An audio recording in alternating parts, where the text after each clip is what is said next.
কি কি জামা কাপড় সব পুজোতে কেনা হয়েছে সেগুলো দেখাচ্ছি। মিষ্টির জন্য আগের দিন শ্রীনিকেতন থেকে যে জামাগুলো কিনেছি সেগুলো একটু দেখাতে চাইবো। জামাগুলো শ্রীনিকেতনে গিয়ে আমি তো অবাক হয়ে গেছি, এত কম রেঞ্জ, মাত্র 250, 260, 330 মধ্যে সমস্ত জামাগুলো ভীষণ সুন্দর, ভীষণ লাইট কালার। তো এই জামাটার দাম নিয়েছে জাস্ট 250। ভাবা যায়, আমি তো ভাবতেই পারিনি শ্রীনিকেতনে। আর শ্রীনিকেতনে আমি কখনো বাচ্চাদের জামার কালেকশন দেখিনি আর কি, তো এবার প্রথমবার দেখলাম, খুব ভালো লাগলো শুনে। তো এই যে মিষ্টির জন্য এই লাইট কালারের জামাটা নিয়েছি, এটাও 12 to 18 মান্থসের রয়েছে। আচ্ছা, এই কালারের জামাটা নিয়েছি, স্কাই কালারের জামাটা নিয়েছি। এই কালারটা মিষ্টি কখনো পরেনি, খুবই সুন্দর কালারটা আমার মনে হয়েছে। আর জামার যে টাইপটা রয়েছে সেটাও বেশ ভালো লেগেছে। আর আমি তো আর নিচ্ছিলামই না, এক গাদা জামা হয়ে যাচ্ছে, কখন পরবে এত জামা। তো ওর বাবা তারপরে জোর করে এই জামাটা নিয়েছে। ওর বাবার ভীষণ ভালো লেগেছে এই জামাটা, বলছে আমার মিষ্টিকে পরলে খুব ভালো লাগবে, প্লিজ এই জামাটা নাও। তারপর এই জামাটা নিয়েছি। দেখিয়ে দেওয়া যাক যে বাবার জন্য কি কিনেছি। কালকে বাজার কলকাতা থেকে বাবার জন্য এই গেঞ্জিটা কিনেছি। বাবাকে আগের বছরও গেঞ্জি দিয়েছিলাম, বাবা বেশ পছন্দ করেছিল, সেজন্য ভাবলাম যে এবছরও গেঞ্জি নিই। তো এইরকম একটা লাইট কালারের উপর একটা গেঞ্জি নিয়েছি। আর তার সাথে শ্রীনিকেতন থেকে আমরা এই প্যান্টের পিসটা নিয়েছি, কারণ বাবা প্যান্ট বানিয়েই পরে, তো সেজন্য এই প্যান্টের পিসটা নিয়েছি। কালারটা ভালো, তাই দেখিয়ে দেওয়া যাক হাজবেন্ডের জন্য। হাজবেন্ডের জন্য নিয়েছি এই টি শার্টটা। বললাম যে সামনে হালকা শীত শীত পড়ে যাবে, এই ফুল স্লিভ নিতে পারো তুমি। আর কালারটাও আমার ভীষণ ভালো লাগছিল, তো ও আমি যেটা পছন্দ করে দিই সেটাই সাধারণত নেয়। তো এই টি শার্টটা নিয়েছি হাজবেন্ডের। আরো কয়েকটা জিনিস নিতাম, কিন্তু অনেক দেরি হয়ে যাচ্ছিল আর নিইনি। আর হাজবেন্ডেরটাই সব থেকে লাস্টে শপিং করা হয়েছে আর কি। আর ও হচ্ছে এই জিন্সটা নিয়েছে। আর ছেলেদের শপিং করতে কি বোরিং লাগে না, সবার শপিং হয়ে গেছে, তারপর লাস্টে ছেলেদের বাবারটা আর ওরটা যখন কেনাকাটা করছি আমি বলছি পা ব্যথা করছে। এরপর ট্রেন্ডস থেকে কয়েকটা কুর্তি আর গাউন কেনা হয়েছে, তো চলুন আপনাদের সাথে শেয়ার করা যাক। এই কুর্তিটা সাইজে ঠিক হয়নি, এটা চেঞ্জ করাতে হবে। তো ট্রেন্ডসে প্রচুর অফার ছিল কালকে কি এখন পুরোই চলছে আর কি। একটা মানে 3000 এর উপরে হয়ে গেলে একটা কুর্তি, আবার এরকম প্রচুর অফার ছিল আর কি।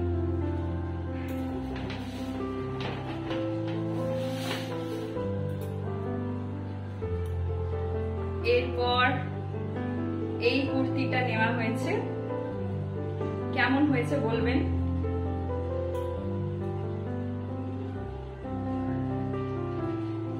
আচ্ছা, কুর্তিগুলো কার কার রয়েছে সেগুলো আমি বলছি না, কারণ অনেকগুলোই কুর্তি নেওয়া হয়েছে।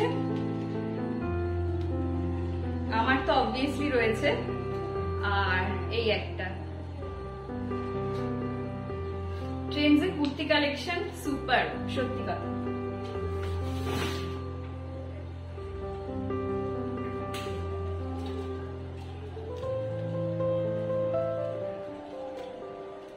তবে এই গাউনটা নিয়েছি আমার জন্য।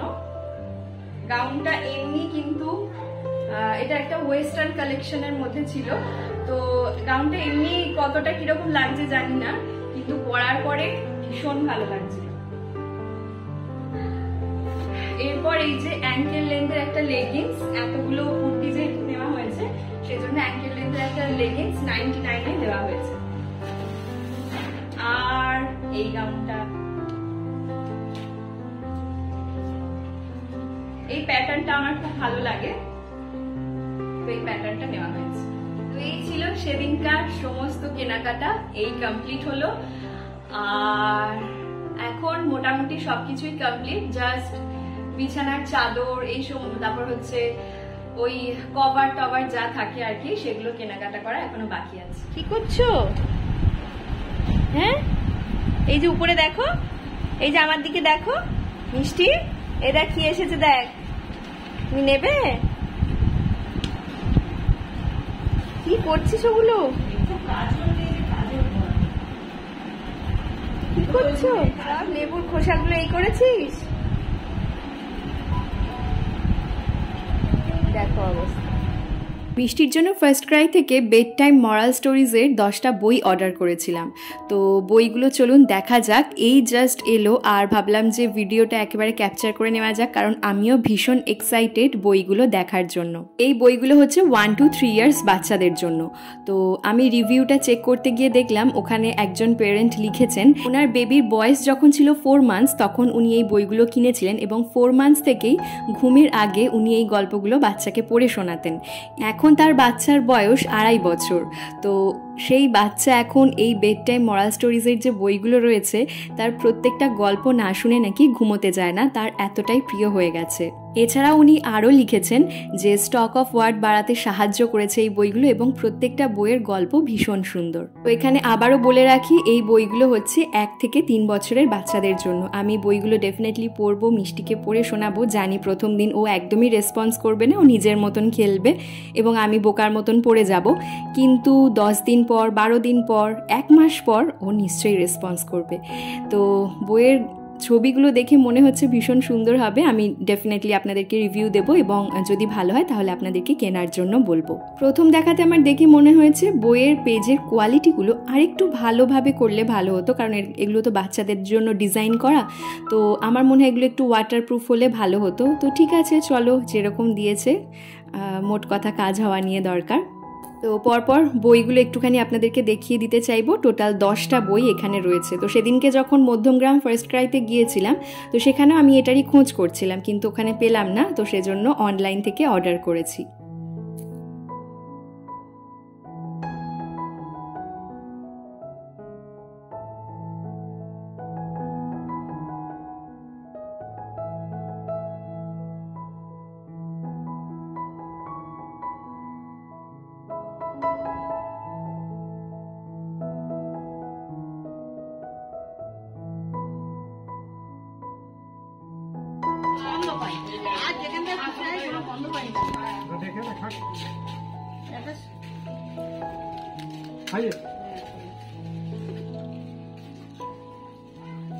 ठीक है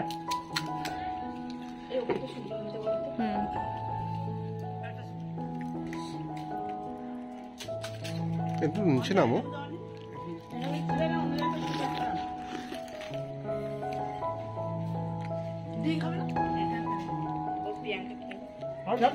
না না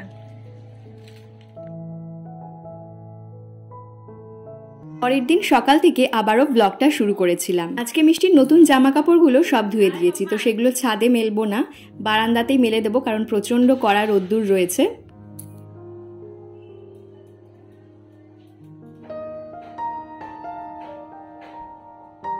জামা কাপড়গুলো মেলতে মেলতে কয়েকটা কথা আপনাদের সাথে শেয়ার করতে চাইবো। আপনারা কমেন্ট সেকশনে অনেকেই লিখছেন যে আমি বলেছিলাম পুজো বয়কট করার কথা বা পুজোতে আনন্দ না করার কথা। তো সেক্ষেত্রে তাহলে আমি কেন পুজোর শপিং করছি বা সবাইকে পুজোর শপিং করে দিচ্ছি? সেক্ষেত্রে আমি বলতে চাইবো এখানে মনে হয় আমরা প্রত্যেকেই একটু দ্বিধাগ্রস্ত যে আসলে পুজো বয়কট করা মানেটা কি। আমরা কি আগে কখনো পুজো বয়কট করেছি? বা পুজো বয়কট করার অভিজ্ঞতা কিন্তু আমাদের নেই।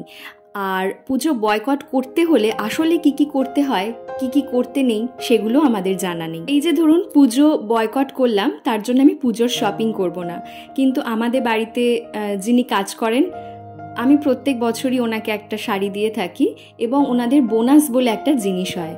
আমি ঠিক করলাম ওনাকে শাড়িও দেব না, আমি বোনাসও দেব না, কারণ আমি পুজো বয়কট করেছি। এই সবাই তো পুজোর শপিং করবে, আমাকে দেবে, আমার মেয়েকে দেবে, আমার বরকেও দেবে, কিন্তু আমি কাউকে দেব না, কারণ আমি পুজো বয়কট করেছি। আমার শপিং করতে গিয়ে খিদে পেলে আমি রেস্টুরেন্টে খাওয়া দাওয়া করব না, কারণ আমি পুজো বয়কট করেছি। আমার জাস্ট 2 মাস আগে কেনা গাড়িটা নিয়ে একটু বেরোতে ইচ্ছা করলে আমি বেরাবো না, কারণ আমি পুজো উৎসব দুটোই বয়কট করেছি। আচ্ছা, আপনি কি বলে দিতে পারেন এই পুজো বয়কট করা বা উৎসব বয়কট করার আসল সংজ্ঞাটা কি? কোনো বইতে কি সংজ্ঞা পেয়েছেন বা কোনো উদাহরণ? যদি পেয়ে থাকেন তাহলে আমাকে প্লিজ জানাবেন, আমার ভীষণ অসুবিধা হচ্ছে। তবে পুজো বয়কট বা উৎসব বয়কটের সংজ্ঞা এখনও অবধিও যখন পাওয়া যায়নি, সুতরাং আমি নিজের মতন করে একটা সংজ্ঞা তৈরি করেছি, সেটা আপনাদের সাথে একটু শেয়ার করি। জানি আপনারা আবার আমাকে বিচার করবেন, তবে আমার কাছে পুজো বয়কট বা উৎসব বয়কট করা মানেটা হলো আমি পুজোর কোনো উদ্বোধনী অনুষ্ঠানে পার্টিসিপেট করব না, প্যান্ডেলে দাঁড়িয়ে বা বিশাল বিশাল লম্বা যে সমস্ত লাইন হয় কলকাতার পুজোগুলোতে, আমি লাইনে দাঁড়িয়ে ঠাকুরও দেখব না। এবারে ঠিক করেছি জানেন তো, ওই প্রতি বছরের মতন সকালবেলায় সেজে গুজে শাড়ি পরে অষ্টমীর দিন অঞ্জলি দিতে যাব না। মায়ের কাছে কি চাইবো? আমার মেয়েটাকে ভালো রেখো। পারবেন? শুনেছি তিলোত্তমা নাকি নিজের বাড়িতে নিজের হাতে দুর্গাপুজো করতেন। যখন ওর সাথে ওই অবিচারগুলো হচ্ছিল, মা দুর্গা কি পারলেন না ওকে একটু এসে বাঁচাতে? পুজোর যে কোনো সাংস্কৃতিক অনুষ্ঠান থেকে শুরু করে মাকে বরণ করা থেকে শুরু করে বিসর্জন, কোনো কিছুতেই পার্টিসিপেট করব না ঠিক করেছি। এছাড়া পুজো বয়কট করার মধ্যে আরও অনেক কিছু রেখেছি, সেগুলো না হয় পুজোর সময় বলবো আপনাদেরকে।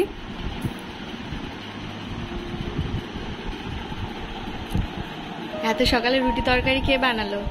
মা বানিয়েছে। আচ্ছা, আগের দিন একটি কমেন্ট দেখলাম, পড়ে খুব হাসি পাচ্ছিল, যে মাকে সব জায়গায় নিয়ে যাই কিন্তু শাশুড়িকে যেহেতু নিয়ে যাই না, সেজন্য শাশুড়ি আমাকে ভালোবাসেন না। এই যে দেখুন সকাল সকাল এই যে ব্রেকফাস্ট করছি, এটা শাশুড়ির হাতে তৈরি। মা নিজের হাতে করে আমাদেরকে প্লেট সাজিয়ে খেতে দিয়েছে। তাহলে কি বলবেন, ভালোবাসে না?